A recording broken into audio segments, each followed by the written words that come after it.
High, আমি স্নেহা। চলো আজকে তোমাদের আমার সম্পর্কের কিছু কথা বলি।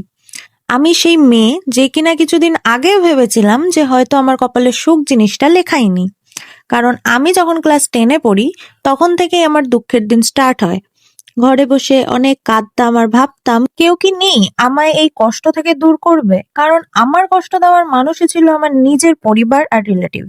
তখন আমার যাওয়ার মতো কোনো জায়গা নেই। মা বাবার কাছে যে টাকা চাইবো সে টাকা চাওয়ারও আমার খুব একটা অস্বস্তি হতো, কারণ আমরা ছিলাম মধ্যবিত্ত। তাই কখন বাবার কাছে টাকা আছে আর কখন নেই সেটা বোঝা যেত না। তাই জন্য কলেজে ওঠার পর থেকেই আমার উপরে চাপ দিতে থাকে যে আমি যেন নিজের ফোনে রিচার্জের টাকাটা অন্তত নিজে জোগাড় করি। স্বাভাবিক, একেই তো মধ্যবিত্ত পরিবারের মেয়ে, তার মধ্যে আমার জন্যই ফালতু খরচ। তখন আমি অনেক টিউশন পড়ানোর জন্য স্টুডেন্ট খুঁজি, কিন্তু স্টুডেন্ট পাইনি। আর আমার বাবাও কখনো চাইনি যে আমি টিউশন পড়াই, কারণ বাবা চাইতো আমি পড়াশোনা করে একটা রেলওয়ে জব করি, কিন্তু তাও আমার চাকরি করার কোনো ইচ্ছেই ছিল না। ইনফ্যাক্ট এখনো সেই ইচ্ছেটা নেই, কারণ আমার স্বপ্ন ছিল ডান্সার হওয়ার, কিন্তু আমার বাবা আমায় ডান্স ক্লাসে ভর্তি করেনি কোনো একটা কারণে। তাই আমি চেয়েছিলাম যে আমি এমন কিছু করব যেন আমায় মানুষে চিনবে, ভালোবাসবে।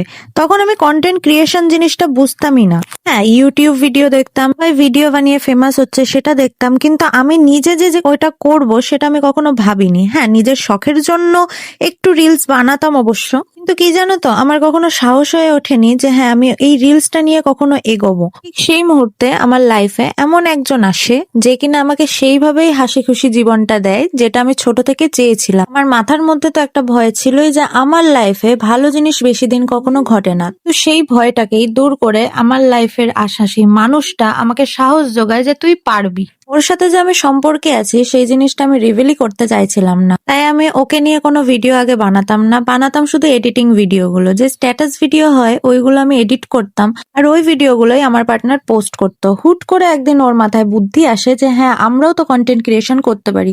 তো তখন আমরা এই কথা বলে বলে ভিডিওটা বানাতাম না, আমরা বানাতাম ভিডিও কলের ভিডিও, কারণ আমাদের সম্পর্ক ছিল লং ডিস্টেন্সের। তাই প্রতিদিন দেখা করাটাও আমাদের পক্ষে সম্ভব ছিল না, তাই ভিডিও আমরা বানাতে পারতাম না কাছাকাছি থেকে। এই জন্যই আমরা চুজ করেছিলাম লং ডিস্টেন্সের ভিডিওটা বানাবো ভিডিও কলে। একদিন হঠাৎ আমরা একটা ভিডিও বানাই মুখে কথা বলে, যেটা অনেক ভাইরাল যায়। তো তারপরে আমি বুঝতে পারি যে হ্যাঁ এই জিনিসটাই মানুষে বেশি পছন্দ করছে, তো আমরা ওই জিনিসটাই বেশি করে বানাই। এই মেয়েটা কখনো ভাবেইনি যে সে কন্টেন্ট ক্রিয়েশনটা শুরু করবে। এই মেয়েটাকে কন্টেন্ট ক্রিয়েশনের জগতে নিয়ে আসে তার পার্টনার। 1 বছরের মধ্যেই অনেকে আমাদের ভালোবাসে, আমাদের দেখতে পেলে কথাও বলতে আসে। এটা আমাদের জন্য যে কতটা আনন্দের সেটা বলে বোঝানোর মতো না। আর এখন মা বাবার কাছে টাকাটাও চাইতে হয় না, এখন নিজের টাকায় নিজের স্বপ্ন পূরণ করতে পারছি। যে মেয়েটা আগে টাকা নেই বলে বন্ধুদের সাথে ঘুরতে যেতে পারতো না, সেই মেয়েটাই এখন কোথাও ঘুরতে যাওয়ার সময় হলে আর টাকার চিন্তাটা করে না। এইসব সম্ভব হয়েছে কিসের জন্য জানো? আমার পার্টনার শুভজিৎ, ভগবান আর তোমাদের ভালোবাসার জন্য। তাই এটাই বলবো, হাল ছেড়ো না, ধৈর্য ধরো আর এগিয়ে যাও। হ্যাঁ, আমি এটাই বলবো, আমি যখন পেরেছি তোমরাও অবশ্যই পারবে। আজকে তাহলে টাটা, দেখা হচ্ছে পরের ভিডিওতে।